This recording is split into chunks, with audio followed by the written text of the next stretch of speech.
error 18 and 19. When you have these errors, it signifies that an element or a heat zone has failed to heat up within 425 seconds. That's a temperature increase of 3 degrees or 5 degrees Fahrenheit within that time period.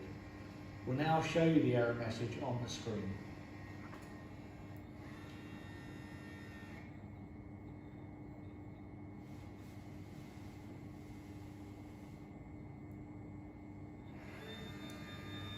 So when you have an error 19R, that means that the grill plate on the rear has failed to gain temperature.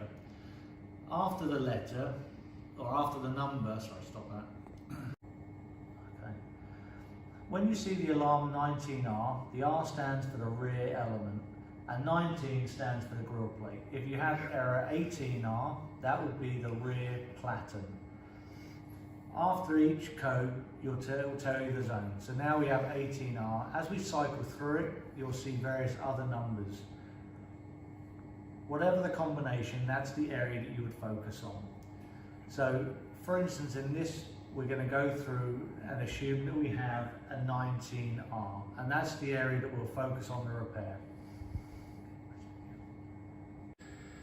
When you're checking the voltage on the elements, it's important you put your tester to a manual 600 volts AC. If you leave it on auto, you can see how this tester struggles to keep up with the switching of the elements. You can see I've now changed my tester to a 600 volts AC range. You can now see how the voltage pulses to the element. That's how it should work. If you have the voltage pulsing to the element, you know that it's being asked to heat up and you should have power. Okay.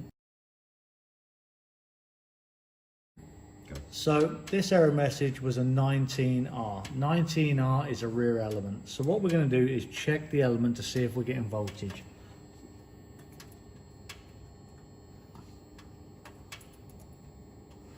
When we check the voltage and we look at the tester, you'll see we have 0 volts. That means the element is not receiving power.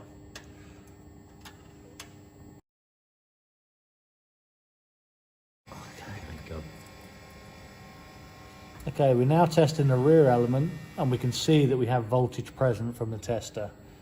This means there's voltage getting to the grill, but the element is not heating. So the next we would do is a resistance check of the element. With the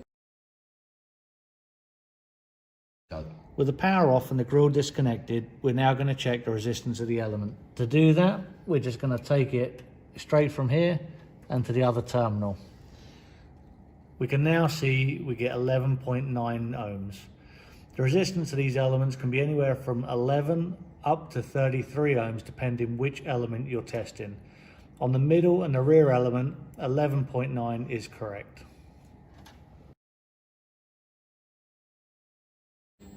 If you find that you have voltage not present at the element, but you have a good resistance, it's very possible you have an issue with a master-slave relationship in a grill. The master-slave relationship is explained in the SIB LED diagnostics.